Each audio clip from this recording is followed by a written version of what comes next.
que na campanha eleitoral, vários candidatos, pelo menos, reconheçam o problema. A gente sabe que é difícil na campanha. Olá, esse é o Poder Entrevista. Eu sou Paulo Silva Pinto, editor sênior do Poder 360. Vou entrevistar Mansueto Almeida, economista-chefe do banco BTG Pactual. Mansueto Almeida nasceu em Fortaleza, tem 58 anos. Estudou economia na Universidade Federal do Ceará, na Universidade de São Paulo, a USP, e no Massachusetts Institute of Technology, o MIT, nos Estados Unidos. Foi secretário de Acompanhamento Econômico do Ministério da Fazenda de 2016 a 2018, no governo Temer. Foi secretário do Tesouro Nacional de 2019 a 2020, no governo Bolsonaro. É economista-chefe do BTG Pactual desde 2021. Mansueto Almeida, muito obrigado por ter aceitado o convite para esta entrevista. Obrigado, Paulo. Prazer estar aqui. Agradeço também a todos os web espectadores que assistem a este programa. Esta entrevista está sendo gravada por videoconferência no estúdio do Poder 360 em Brasília, em 14 de janeiro de 2026. Mansueto Almeida, eu começo essa entrevista perguntando: segundo o governo, o déficit primário de 2025 foi de 0,48% do PIB, déficit primário, portanto, sem o gasto com juros. Qual a sua avaliação sobre esse resultado? Então, Paulo, tem um aspecto positivo. Vamos lembrar que no primeiro ano do atual governo, em 2023, a gente teve um déficit primário muito grande, um déficit primário de 2,4% do PIB. Então, a gente saiu de um déficit primário de 2,4% do PIB para 0,48%, que deve ser o número do ano passado, e para esse ano de 2026, um déficit na casa de 0,4% do PIB, sem dúvida é uma melhora expressiva de 2 pontos do PIB. Mas tem um problema, porque grande parte da melhora do primário decorreu não da queda da despesa, decorreu do aumento de arrecadação. E como teve um crescimento muito forte da despesa, segundo dados oficiais do próprio governo, a gente teve que elevar a taxa de juros para conter a inflação. O aumento de taxa de juros impacta o serviço da dívida pública. Então, apesar da melhora do primário, nós deveremos terminar o governo atual, neste ano de 2026, com déficit nominal, que é o conceito mais amplo, que inclui déficit primário mais pagamento de juros. O déficit nominal deve ficar aí na casa de entre 8,5% a 9% do PIB, que é um número muito alto. E o importante para a gente definir a trajetória de crescimento da dívida pública não é déficit primário, é déficit nominal. E o déficit nominal, nesse governo, vai fechar na média, olhando os 4 anos, vai ser um déficit nominal médio de 8,5% do PIB, que é um número muito alto em qualquer país do mundo. O governo diz que a taxa de juros é excessiva, a Selic, a taxa básica de juros, e outras taxas de juros por consequência disso, e que isso pesa na dívida e impede o país de crescer. Qual a sua avaliação? Vamos lá. Primeiro, a taxa de juros é alta? Ninguém tem dúvida que é muito alta, tá? A gente terminou o ano passado, 2025, com a taxa de juros Selic de 15% para a inflação que foi 4,3%. A gente está começando 2026 com um juro de 15%, com a inflação esperada de 4%. Então, é um juro muito alto. Com certeza, o Brasil está hoje, entre os países do mundo, está entre aqueles, deve estar brigando pelo primeiro lugar, se já não for o primeiro lugar, da maior taxa de juros real do mundo. É claro que isso atrapalha o crescimento, é claro que isso atrapalha o investimento, mas o ponto interessante é o seguinte: porque o Brasil precisa de uma taxa de juros tão alta para reduzir a inflação? E parte da explicação é porque tem um crescimento muito forte do gasto público. Outra parte é que a gente ainda tem diversos programas especiais de subsídios. A gente pode voltar para o ano passado e a gente tem vários novos programas de subsídios que foram criados. Isso atrapalha a política monetária. E a gente teve uma expansão muito forte do gasto. Do início do governo até o final deste governo, de 2023 a 2026, olhando para os dados do Tesouro Nacional, a gente deve terminar este governo com crescimento real da despesa não financeira do governo federal perto de 20%. Um crescimento real de 20% em 4 anos é muita coisa. É claro que a maior parte dessa expansão do gasto aconteceu no primeiro ano de governo, em 2023, com a chamada PEC da transição. Mas é um crescimento muito forte do gasto público federal, num cenário que a taxa de desemprego estava em queda, e isso prejudica a inflação. Isso, quando você tem taxa de desemprego, mercado de trabalho aquecido e o governo gastando muito, isso puxa a inflação para cima e nos leva a um cenário de Banco Central ter que aumentar muito a taxa de juros para poder trazer a inflação para baixo. A política monetária está funcionando, o aumento de juros para esfriar a economia está funcionando, está, mas a gente está pagando um preço muito alto. E parte enfim, da causa de nós trabalharmos hoje com juro tão alto é o próprio governo que aumentou muito seu gasto. Eu não estou criticando o governo, isso foi a opção política, mas olhando para dados oficiais, há sim um crescimento muito forte do gasto público federal nesses 4 anos de governo. A inflação de 2025 ficou abaixo do teto da meta. Isso deveria ser suficiente para o Banco Central reduzir a Selic, a taxa básica de juros? Não basicamente pelo resultado de 2025, tá? Mas há sim espaço para o Banco Central começar o ciclo de queda de juros. Em 2025, a gente teve uma surpresa de inflação em decorrência enfim, de dois fatores. Primeiro, a gente teve um recuo muito forte do dólar. Vamos lembrar que a gente começou 2025 com a taxa de câmbio real dólar por volta de R$ 6,20. E a gente terminou o ano com a taxa de câmbio ali na casa entre 5,35 e 5,40, se eu não me engano. A taxa de câmbio hoje está flutuando entre 5,35 e 5,40. Então, a queda do dólar que teve ao longo de 2025 contribuiu bastante para a queda da inflação ao longo de 2025. E, claro, juros muito altos. Juros altos esfria a atividade econômica, esfriar a atividade econômica contribui para a queda da inflação. Então, foi a correção de política monetária, juros altos, com a queda do dólar, que nos levou a um cenário de inflação muito melhor do que o mercado estimava no início de 2025. Só que para o Banco Central reduzir juros, ele tem que olhar para frente, o que ele chama horizonte relevante, que são 18 meses à frente e não propriamente para o que já aconteceu. A gente tem um problema que é o seguinte: a inflação de serviço ainda está muito alta. A gente teve uma queda de inflação, a gente fechou o ano de 2025 com índice de inflação de 4,3%, o que foi um número muito melhor do que o mercado esperava, com a inflação de alimentos na casa de 1,4%, muito abaixo do que foi a inflação de alimentos em 2024, quando a inflação de alimentos foi 8,2%. Mas a questão toda é o seguinte: olhando para frente, a inflação vai para a meta de 3%. Segundo o modelo do Banco Central, se a gente olhar para o terceiro trimestre de 2027, a gente já está falando do próximo governo. A taxa de inflação vai estar muito perto da meta, que é 3%. A taxa de inflação vai estar 3,2%.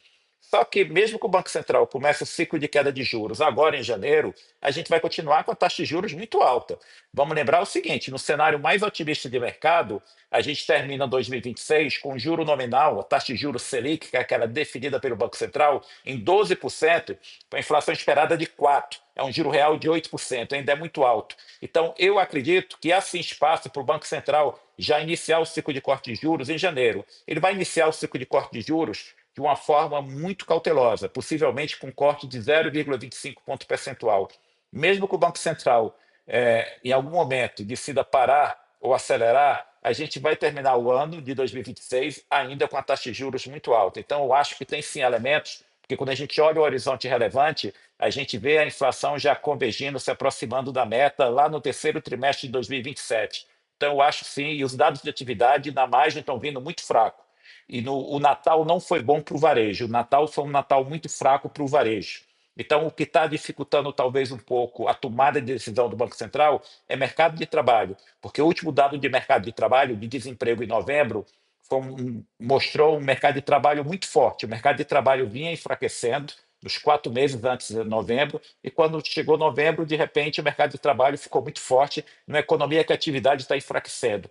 Então, esse número de mercado de trabalho trouxe certo ruído e dificulta um pouco a tomada de decisão do Banco Central. Mas eu acredito que há sim espaço para a gente iniciar o ciclo de corte de juros já em janeiro desse ano. E chegar a quanto até o final do ano? Então, isso está em aberto, mas eu diria que a projeção mais otimista é chegar no final do ano em 12%. Só que a gente está no ano de eleição presidencial. Se a gente volta atrás e observa os outros anos que a gente teve eleição presidencial, você tem muita volatilidade da taxa de câmbio. Então, se a gente tiver uma volatilidade maior do que o mercado espera em taxa de câmbio, o Banco Central pode ser levado a abortar o ciclo de queda de juros. Então, a gente deve ir para um ciclo de queda de juros esse ano de 2 a 3 pontos percentuais. Ou seja, num cenário moderado, pessimista, a gente terminaria o ano com juros aí na casa de 13%.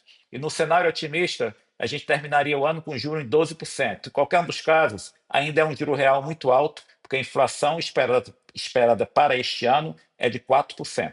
Então, a gente está falando do juro real de 8% para cima, que é muito alto em qualquer país do mundo, tá?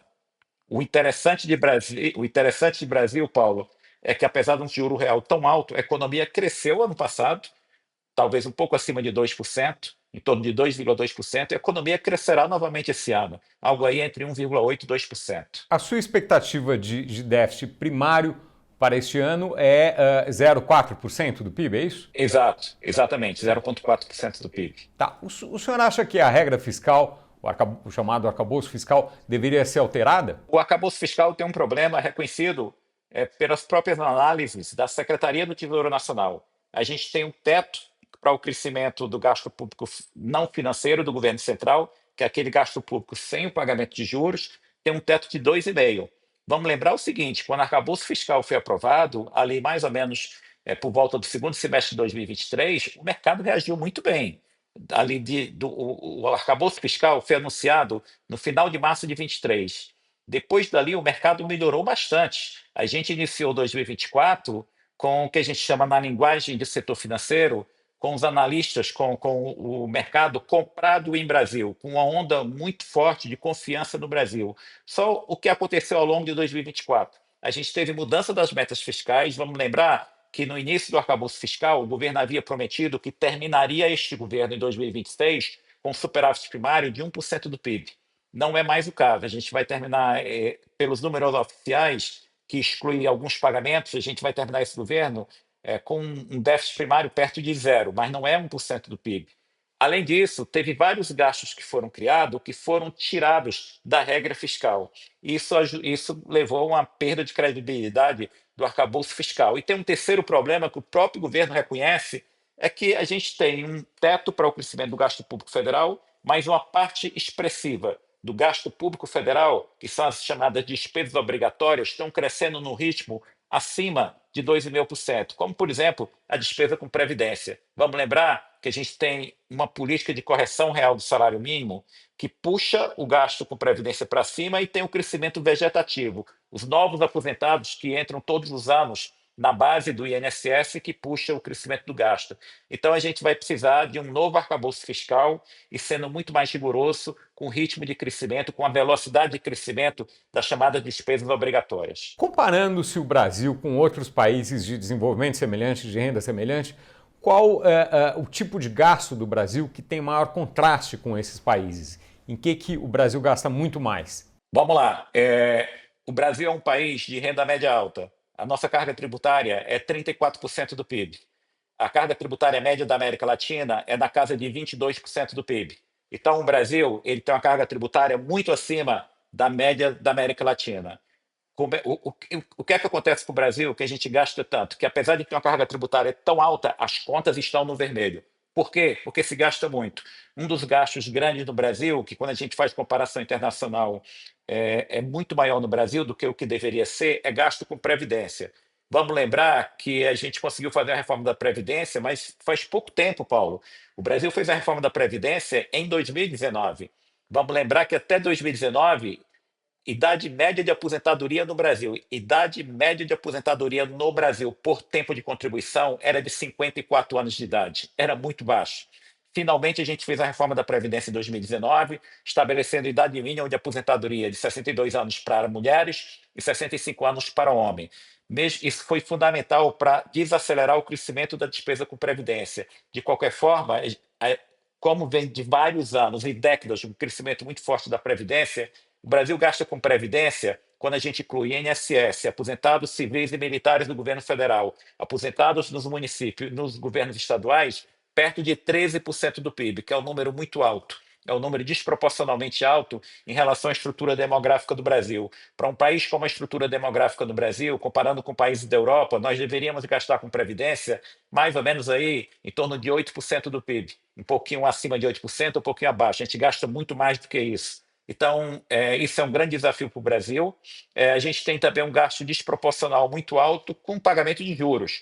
Se a gente olha outras economias hoje que têm um desequilíbrio grande fiscal, como Estados Unidos, como França, como Inglaterra, se a gente olha o caso dos Estados Unidos tem um déficit nominal de mais ou menos 6% do PIB. A conta de juros dos Estados Unidos é 3% do PIB, 3% do PIB. A conta de juros do Brasil, com um déficit nominal de 8.000% do PIB, a conta de juros do Brasil é 8% do PIB, quase 8% do PIB. Então, a gente tem um pagamento de juros muito alto.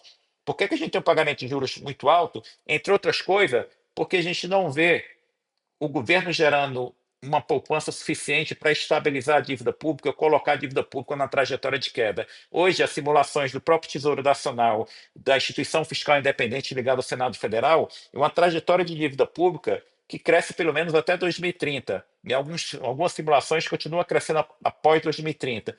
Por isso que a gente precisa ter um novo plano fiscal que torne crível que o governo vai conseguir controlar o crescimento da dívida pública, porque uma vez que um plano fiscal é anunciado com credibilidade, o cenário de juros muda. Olha o que foi o governo Temer, em maio de 2016, a taxa de juros Selic no Brasil era 14,25%. A gente aprovou o teto de gasto, estabelecendo um crescimento real da despesa perto de zero.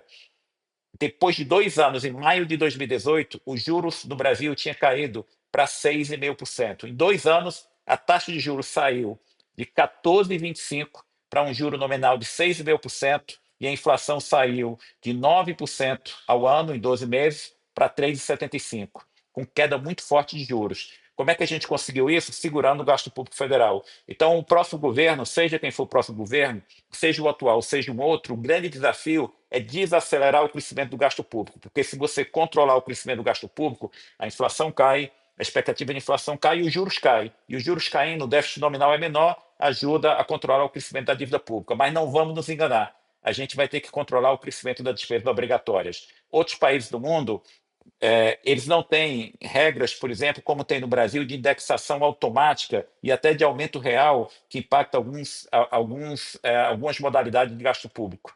Então, a gente tem várias coisas para mudar no Brasil, porque qualquer que seja o governo, a gente não vai conseguir fazer um ajuste fiscal muito rápido no Brasil, porque, como a gente está discutindo aqui, 90% da despesa do governo federal é despesa obrigatória. Você não consegue cortar, mas você consegue controlar a velocidade de crescimento. Isso é o grande desafio. Mas eu diria o seguinte: o Brasil é um país com carga tributária alta, as contas estão no vermelho e um governo que não tem capacidade de investimento. Vamos lembrar que a gente deve ter fechado 2025 com a despesa do governo federal muito próxima de 19% do PIB e um investimento público federal que deve ter ficado aí na casa de 0,5, 0,6 do PIB. É muito pouco.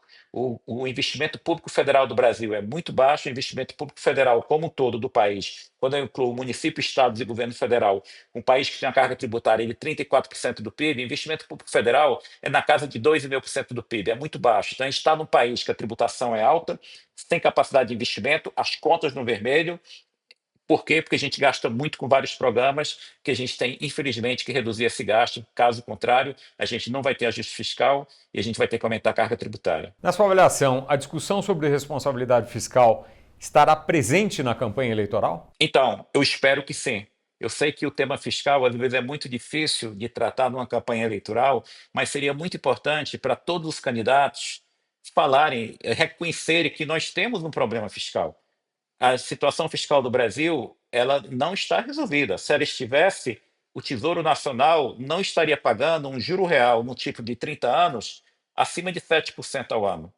Então, a situação fiscal no Brasil não está resolvida, qualquer que seja o governo do Brasil em 2027, seja o presidente Lula, seja um outro presidente, qualquer que seja o governo, nós temos uma agenda fiscal para ser tratada. A gente precisa mostrar que vai conseguir, pelo menos na segunda metade do próximo governo, colocar a dívida pública numa trajetória de queda, mesmo que de forma muito gradual. Se você sinaliza, olhando para frente, que a um determinado momento a dívida pública para de crescer e entra numa trajetória de queda, isso se reflete imediatamente na economia. Imediatamente, o Tesouro vai conseguir vender um título seu de 20, 30 anos com uma taxa de juros muito menor. Então, isso é essencial, tá? É essencial a gente dar essa sinalização. Espero que na campanha eleitoral vários candidatos pelo menos reconheçam o problema. A gente sabe que é difícil na campanha eleitoral você discutir detalhes de uma agenda fiscal, mas o mero fato de você reconhecer que há um problema fiscal e que o próximo governo, seja quem for, terá que tratar do assunto, já seria um grande avanço. Vai ser preciso mudar a regra fiscal, o arcabouço fiscal em 2027? Tranquilamente sim, porque tranquilamente vai ser necessário, porque o arcabouço fiscal hoje, como a gente falou, ele tem um teto de 2,5% para o crescimento real da despesa não financeira anual. Todo ano a despesa financeira não financeira. A despesa não financeira do governo central não pode crescer acima de 2,5%. Só que tem várias despesas que foram criadas nos últimos 18 meses que foram tiradas desse teto.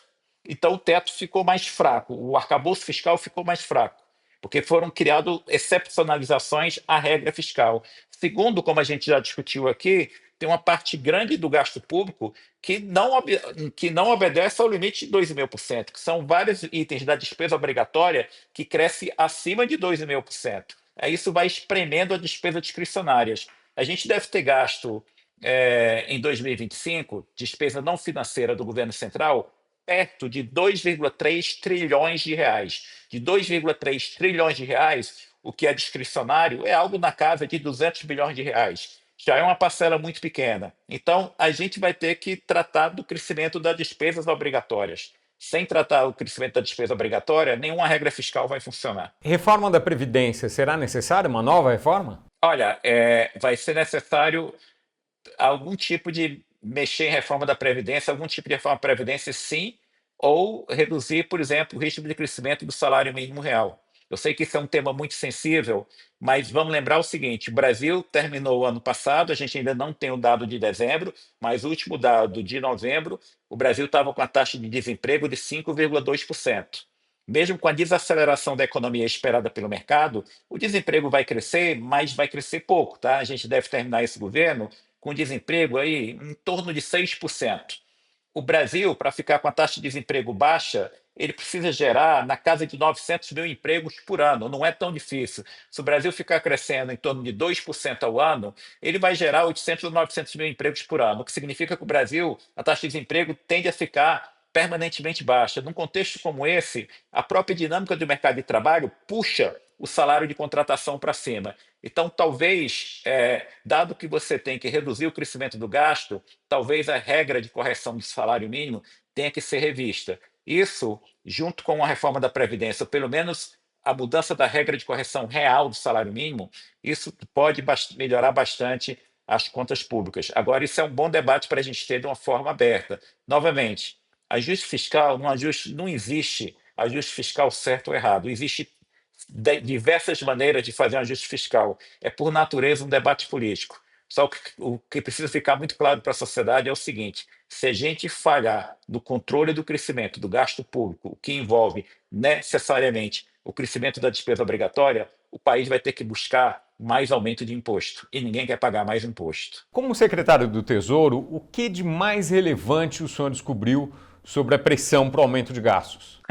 Primeiro é que não é por maldade, cada área quer um aumento de gasto e sempre todas as áreas têm uma boa explicação, têm uma boa justificativa para pleitear mais orçamento para a sua área. Se você vai conversar com o pessoal de educação, os pleitos da área de educação são todos pleitos legítimos. Se você vai conversar com o pessoal da área de saúde, também o pleito para aumentar o orçamento de saúde é legítimo. Na área de defesa é legítimo.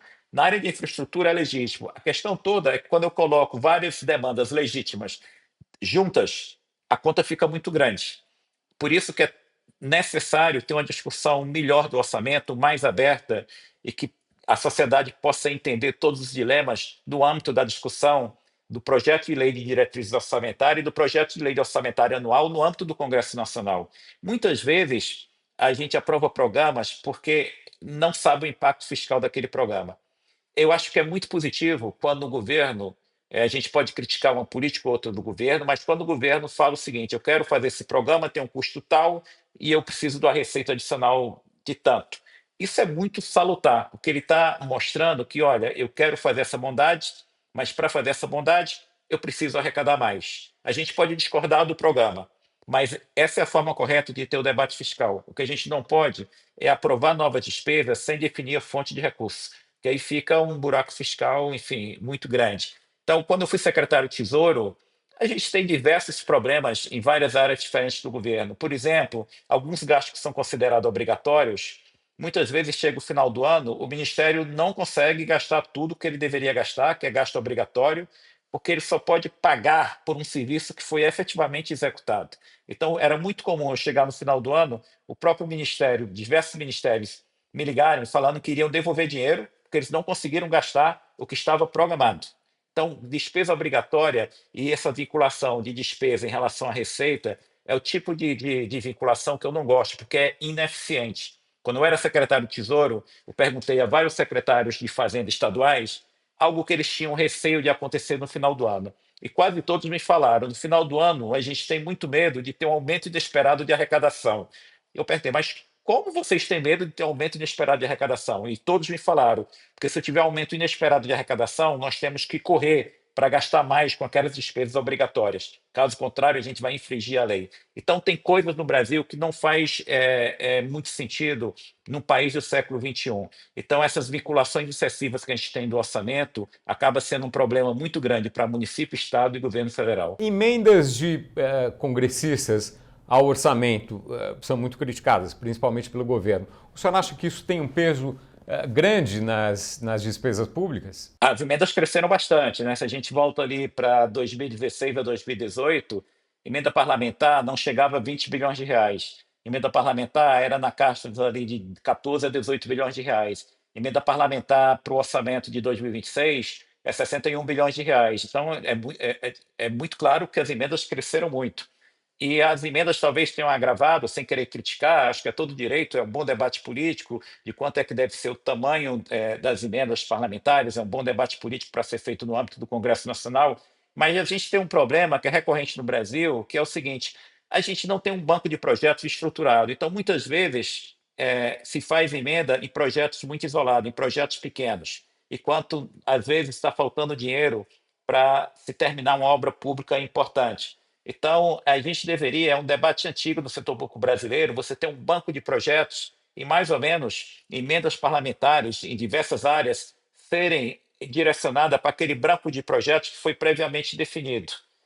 Então, isso seria algo interessante. A gente precisa ter uma avaliação melhor, da mesma forma que a gente demanda avaliação de políticas públicas. O governo está gastando dinheiro com saúde, com educação, em determinados programas. Aquele programa está tendo um retorno que era esperado quando aquele programa foi desenhado e aprovado no Congresso Nacional. A gente precisa ter esse mesmo mecanismo de avaliação de política pública na parte de emendas parlamentares. Isso é salutar, isso é positivo, inclusive fortalece o discurso dos nossos congressistas a favor das emendas parlamentares, mas a gente precisa de algo mais sistematizado. A gente precisa de maior racionalidade na definição das emendas e na avaliação do retorno das emendas parlamentares e de qualquer despesa pública. A gente não está discriminando em pena parlamentar e despesa para o governo federal. Toda despesa pública tem que ser avaliada o seu custo-benefício, o que custa para a sociedade e se está dando o retorno esperado. Eu vou dar um exemplo.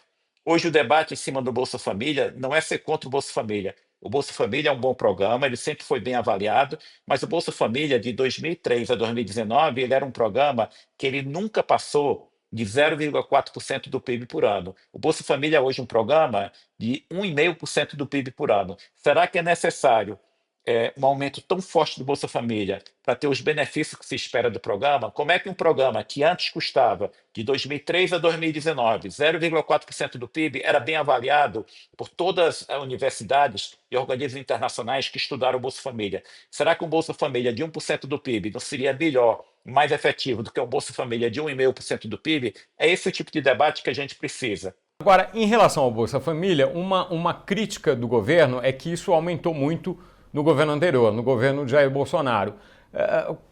Qual a sua avaliação sobre isso? É fato isso? É possível mudar apesar disso? Então, primeiro que de fato aumentou, tá? Teve um aumento, era auxílio emergencial, e no segundo semestre de 2022, o Bolsa Família já tinha ido para R$ 600, era temporário, mas dois candidatos prometeram o Bolsa Família mais alto. Então, assim, é verdade, que o aumento já tinha acontecido. Dois, tem várias regras do Bolsa Família, se criou alguns adicionais em relação ao Bolsa Família neste governo. Eu não estou questionando se isso foi certo ou errado. O ponto é o seguinte: será que não tem como a gente economizar? Será que todo o cadastro único ele está bem elaborado? Será que ao invés de 21 milhões de famílias, já reduziu, reduziu hoje para menos de 20 milhões de famílias? Será que o correto não seria ter 18, 16 milhões de famílias no programa e não 20 milhões? Esse tipo de debate. Vamos lembrar que o próprio governo atual, em junho do ano passado, ele mudou a regra do Bolsa Família. Quando uma pessoa conseguiu um emprego formal com carteira, ela poderia, a depender do salário da renda per capita familiar, ela poderia ainda receber durante 2 anos meio Bolsa Família, durante 2 anos. Em junho do ano passado, em 2025, o governo mudou essa regra. Falou o seguinte: daqui para frente não poderá receber por 2 anos, só poderá receber por no máximo um ano. O governo mudou a regra do Bolsa Família. A regra de transição, se você encontrar uma posição no mercado de trabalho formal, carteira de trabalho assinado. Isso levou o governo a economizar alguns bilhões de reais em decorrência de mudança de regra. Então, a discussão agora é o seguinte: como é que a gente pode aprimorar o programa para ele não crescer, para ele ser mais barato, até economizar e alcançar o objetivo que se espera do Bolsa Família, que é um programa que ajuda as famílias a lidar com o problema de extrema pobreza e pobreza. Então, talvez é uma discussão técnica, uma discussão de limitar o cadastro único. Ninguém está advogando, acho que ninguém é contra o Bolsa Família, ninguém quer. Bolsa Família é um programa muito bom. A questão não é essa, a questão é as regras do Bolsa Família.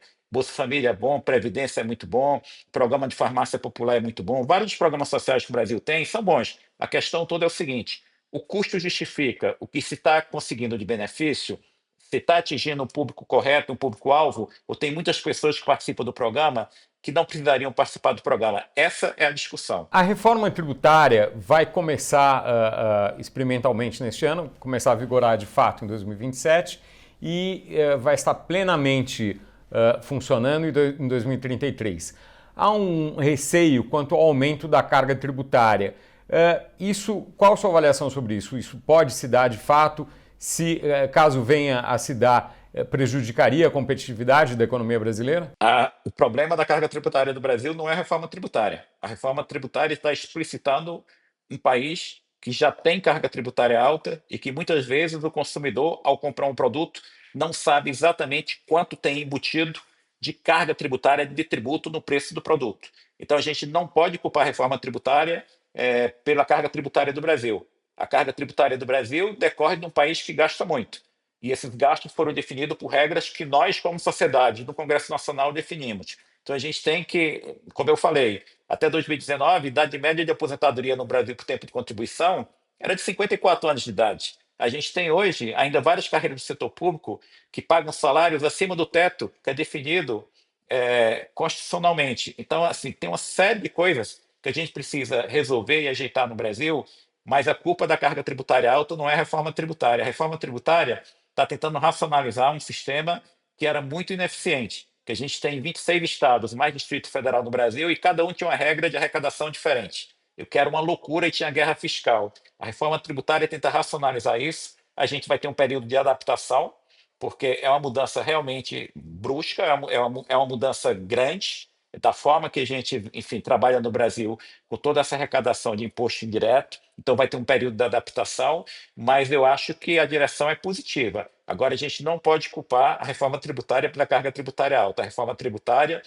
e essa alíquota enfim, maior do IBS e do CBS apenas está explicitando um problema que já existia. O crescimento neste ano vai ser menor no Brasil e globalmente também, por fatores diversos. Quando que o crescimento global e brasileiro voltará a ganhar força? Essa é uma boa pergunta. No caso do Brasil, vamos lembrar o seguinte, que o pós-pandemia foi um período, eu diria, de surpresa de crescimento para o Brasil e Estados Unidos. Não foi o caso da Europa.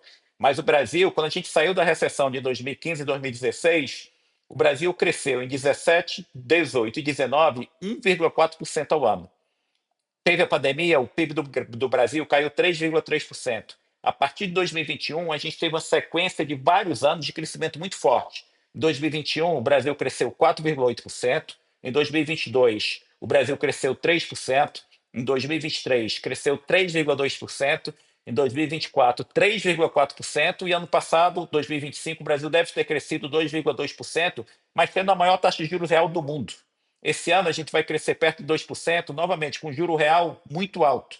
Um país com juro real de 9, 10% era para a gente estar falando em recessão. Apesar disso, o Brasil está crescendo. Mas para a gente ter um crescimento mais consistente, a gente vai precisar fazer o ajuste fiscal para o juro ser menor, tanto os juros de curto prazo quanto de longo prazo, e a gente tentar melhorar as regras cada vez mais no Brasil para ter crescimento de produtividade. Nós estamos hoje numa situação no Brasil que é o seguinte: daqui a 15 anos nesse país, a população começará a cair. Um país que chega nesse estágio, a tendência é o crescimento diminuir. Para o crescimento não cair muito, a gente tem que ter crescimento de produtividade. Então, nós temos um enorme desafio aí pela frente, do curto prazo fiscal. Resolve o problema fiscal que a gente leva a um país ter juros baixos, isso ajuda a recuperação do investimento e do crescimento. A médio e longo prazo, a nossa questão, o nosso maior desafio é o crescimento de produtividade. Mas o Brasil só vai voltar a crescer de uma forma mais consistente se a gente criar esse ambiente para ter crescimento de produtividade, e mais no curto prazo é a questão fiscal. E o mundo vai depender de muitas coisas. A Europa hoje está com um problema de baixo crescimento pós-pandemia. A gente teve o problema da guerra da Rússia e da Ucrânia em 2022, teve um problema de oferta de energia na Europa. Alguns países da Europa que eram uma fortaleza em crescimento, em produção industrial, como é o caso da Alemanha, está hoje com um problema sério de concorrência em relação à China. Então, a própria Alemanha hoje está com um problema de crescimento muito baixo. Alguns países da Europa, como o Reino Unido e França, estão com problema fiscal. Os países da Europa vão ter que aumentar gastos com defesa, o que sinaliza que também será difícil melhorar o fiscal na Europa. Os países da Europa não estão na vanguarda de investimento, como está os Estados Unidos, em toda essa área nova de inteligência artificial. Então, a Europa também hoje tem um problema de crescimento. Os Estados Unidos está com um crescimento muito forte, muito puxado por toda essa cadeia de investimento em inteligência artificial. Mas o mundo vai crescer um pouco menos, porque a gente está entrando numa era perigosa, do mundo mais protecionista. O mundo se acostumou, desde os meados dos anos 70 até recentemente, com o processo de globalização, que foi muito positivo para o aumento do comércio internacional, para a redução da pobreza do mundo. Mas a gente está hoje entrando num novo cenário, que é um mundo mais protecionista, com tarifa de importações muito mais altas e com mais regulação. Isso pode prejudicar o comércio internacional e o crescimento mundial. E a gente também tem hoje um desafio muito grande da China. Recentemente, o Banco Mundial divulgou a projeção de crescimento para a China e se espera que daqui a 2 anos a China esteja crescendo perto de 4% ao ano, o que é um número baixo para um país como China, que nesse ano, em 2025, deve ter crescido perto de 5%, que já é um número muito menor do que era a China nas 2 primeiras décadas do século atual. Então, a gente tem um mundo aí que tem várias incertezas, um mundo que tem guerras simultâneas acontecendo, maiores conflitos geopolíticos, tomada de decisão de investimento, hoje que não é baseado só em eficiência, é baseado também em questões de segurança nacional. Então, tudo isso atrapalha o crescimento do mundo. Mas mesmo com toda essa confusão, o crescimento do mundo ainda vai ficar perto de 3% ao ano. Mansueto Almeida, muito obrigado por essa entrevista ao Poder 360. Paulo, muito obrigado pelo convite, parabéns pelo trabalho de vocês no Poder 360 e é uma honra estar aqui e poder discutir economia com vocês. Muito obrigado. Agradeço também a todos os web espectadores que assistiram este programa. Essa entrevista foi gravada por videoconferência em 14 de janeiro de 2026. Para ficar sempre bem informado, inscreva-se no canal do Poder 360 no YouTube, ative as notificações e não perca nenhuma informação relevante. Muito obrigado e até a próxima.